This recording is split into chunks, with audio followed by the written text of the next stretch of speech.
Hello, everyone. Well, we bring a very interesting topic today. How can we, all of us who are leaders, use yoga therapy to really bring a better well-being of ourselves? And that's what we are in discussion with Niya Bajaj. Niya is a internationally recognized yoga therapist joining me live from Canada. Namaste, and thank you so much, Niya. Thank you so much for having me. It's lovely to be here with all of you. All right, let's just talk. How can we apply yoga therapy for our leaderships or all the leaders out there? There's so many ways. And I'd like to just, before we start, just say that leaders, for me, aren't sort of necessarily positional sort of corporate CEOs. I think moms are leaders. I think big sisters and big brothers are leaders. Anyone who is interested in making change and making improvements to, a system or a structure, an organization, whether that's a family or a Fortune 500, count as leaders in my book. So if you're sitting there and you're thinking, I'm not a leader, chances are you are in some space. So this applies to you regardless of whether or not that's your positional title. And yoga therapy, I think, is really beautiful to support the practice of leadership because we use all of the tools in yoga. So not just sort of the more gymnastic asana that you see in marketing and social media. It's an important part of it, but for me, the work is really rooted in the first two limbs of yoga. So the yamas and the niyamas, which are the sort of ethical principles around how you treat yourself or how you are in relationship with yourself, and then how you are in relationship with the world around you. So qualities such as non-harming and truthfulness, which you've probably heard in some shape or form, are really important value sets to leadership. Because ultimately, in my perspective at least, to be a good leader, you have to know yourself well enough, which is sort of where that principle of self-study and sort of deeper meditation and engaging with whatever philosophical text makes sense to you. If you come from a South Asian tradition like I do, that might be the Bhagavad Gita, but it might be the Bible, it might be the Quran, it might be some other philosophy that resonates for you. To sort of sit with that as well and sort of examine your biases, whether explicit ones that you're aware of or the implicit ones that the culture has embedded in you, which then come out in sort of a corporate space and hiring practices, or in a family space and maybe how you treat your oldest child versus your youngest child. I know in South Asian culture there's a lot of different standards for birth order children. So those pieces I think are particularly important for leaders. And then the asana practice is resonant, as well as the pranayam practice. So the mindful movement practice and the breath practice as ways of tapping into your somatic response, so how your body responds to stressful situations. I know a lot of the time we're encouraged to sort of live, my teacher likes to say, we live in the space from here to here. And we ignore what's happening in our bodies when we're stressed. But I find for most of the leaders I work with, and myself when I'm leading, if I notice a stress response in my body, I can then use the tools that I have, particularly the pranayam or the breath practice, to sort of bring down my stress response and respond to a situation from a place of compassion, but also a place of more logical reasoning, as opposed to that instinctive fight, flight, I'm going to say something that might trigger the other person. And that's the other thing I find really useful about yoga therapy, because you can modulate your own stress response, so you can be more trauma informed in your work. And, over the past, 3-4 years, we've become increasingly aware of how traumatized everyone is, whether that's racial trauma, climate change trauma, or, whether it's a physical accident or intimate partner violence. There's so much. My teacher likes to say being born is a form of trauma, because it's traumatic in many ways. So everyone that you work with or run into or that you exist with in some way has experienced trauma. So if you can better regulate yourself through the tools of yoga therapy, you can then better respond to everyone around you and create safer spaces for them to, if you are a therapist, process their trauma. But if you're not a therapist, at least they can sort of start to feel safe and build better relationships. So I think it's super useful in many, many ways, using all of the limbs of yoga, not just the pretty fun gymnastics part of it.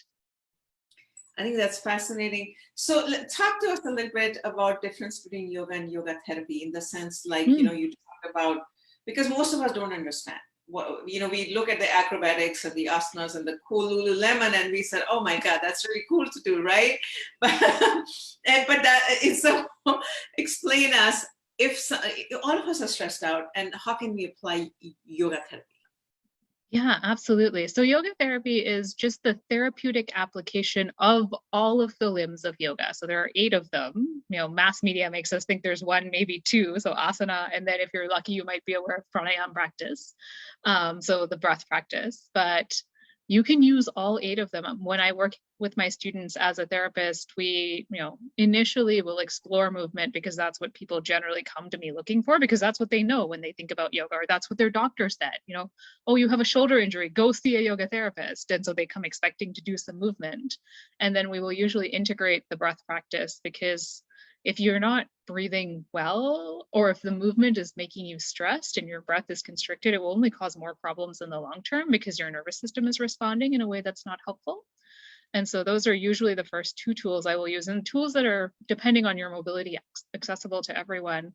And then as my students are ready, we'll explore things like the yamas and the niyamas to support habit change and sort of integrate these pieces into your life. Essentially, yoga, I like, as others have said, is sort of a practice that, unlike Western medicine where you take a pill and over time the efficacy decreases, with yoga, the more you do it, the more efficient and effective it becomes. So integrating it into your life so that it's a daily practice and you have those observation points is quite helpful. And then as students progress in their journey and they're feeling better in their bodies and better in their breath, then we might start to explore a meditation practice or a focus practice and sort of get into the remaining limbs of yoga, which is sort of, it can be quite philosophical. So depending on where people are at and what they want, we might go there or we might not.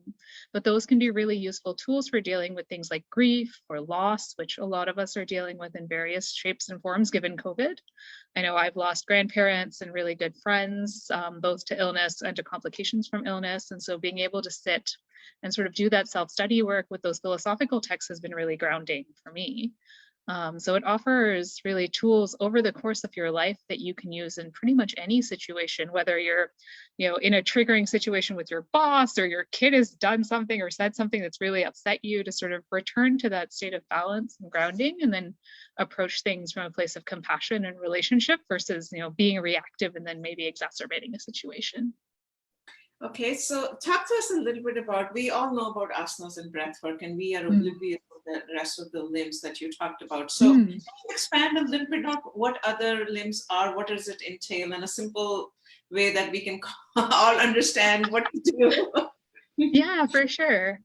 So the first 2 limbs are actually the ones that no one really talks about, which are the yamas and the niyamas. So the yamas are a set of principles that guide your relationship with yourself. So things like truthfulness and non-harming, and so sort of how you relate generally. And then the niyamas are things like, cleanliness is one, and that includes sort of cleanliness of the body, but also cleanliness of your thoughts. Like how, and like cleanliness is sort of a very literal translation, but like how do you talk to yourself, right? Are you regularly telling yourself that you're not a really great person, or that you're not good enough, or like do you have a really positive conversation with yourself? So there's a big mental health piece, just really to those first 2 places of work.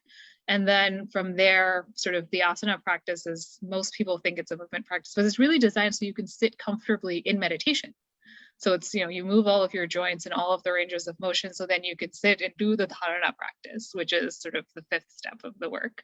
The pranayam practice is so you can breathe comfortably and regulate your nervous system. Again, sort of leading you to that place where you can sit in first, just honing your focus. So a mindfulness practice is kind of an example of this, where my colleague likes to do, from the mindfulness tradition, a see, hear, feel practice. So you just focus your attention once you can sit comfortably and your nervous system is regulated. So after you've done the asana piece to sit comfortably and the pranayam piece to regulate your nervous system, then you would do a dharana practice, which is a focused practice. So focus for, a minute only on everything you can see.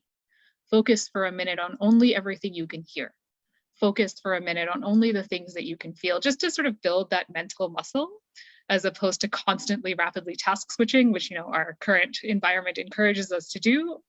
And then from there, you might choose to engage more in sort of the philosophical practice and become aware. In yoga, there's the concept of sort of the aspect of you that is seeing and the aspect of you that is in the world. So sort of those 2 parts of self. And so you might start to explore a connection more to the part of yourself that is the observer, and sort of getting really into that. And then there's a series of sort of deeper awareness. Ultimately, the goal is, this might sound a little hippie granola, but to sort of connect with that universal energy that you were ultimately part of, and to understand that you are not separate from the world in any way.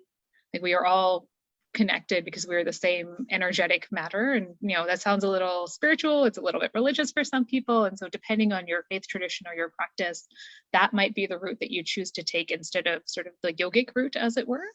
But it supports all of those other traditions. Wow. So that's great, because most of us just use the breath work or the asanas, and we really don't never use the other ones. And that's what we wanted to talk today. How can we use so many other things that you talk about? It's similar to journaling, right? If you translated what you were talking about, the mining your own thoughts, that's what the Western culture talks about, is journaling, right? In a way that make sure that your thoughts are clean and clear, right? Yeah. And like, writing is a really beautiful practice. My other practice is in narrative medicine. So in yoga therapy, we don't do a lot of storytelling necessarily, because we're there to be in the present moment and explore what's happening. But that doesn't leave room a lot for the stories that we tell ourselves, or that we tell the world about ourselves. And so my other practice is in narrative-based medicine, where we explore story and how we tell those stories to ourselves, how we tell those stories to the world. Those can be tools for, self-empowerment. They might be tools for social justice. They might be tools for culture change. I use them with policymakers a little bit in my day job. So there's lots of opportunity to make space for story as well. And it's a practice that I support with my students. All right. Well, thank you so much, Niya, for sharing with us how yoga therapy can be used effectively for all of us. All of us are leaders in our own little way. We don't have to be the CEOs, but we can be leaders of whatever small kind of carve that we have, a niche we have. So yoga therapy is very effective, and it has scientific and research behind it to prove its efficacy as well. I just wanted to mention that, right? Yeah, absolutely. I mean, the practices are, 5,000 years old. So there is a lot of evidence behind them, but there's also a lot of sort of modern Western medical science that is exploring both sort of the Ayurvedic practices that complement yoga therapy. So, the use of things like neem and tulsi, which are, it was like 10 years ago, the US government tried to patent neem because it's so bioactive and so useful. And the same thing with, the pranayam practice, with the asana practice. Western science is starting to sort of make headway into that. And, they discovered the entire fascial system, which, Eastern medicine has known about since the beginning of Eastern medicine. So we're making progress in sort of verifying what traditions and cultures have known for a long time, and that we use in our regular practice. Absolutely. Well, thank you so much to all the viewers. We bring 10 minutes of wellness tips every single day from trusted experts all over the world. So keep supporting us, stay tuned because we're launching a lot of workshops and a brand new holistic lifestyle platform. So thank you so much, and namaste, and have a great week. Thank you, Niya. Bye-bye.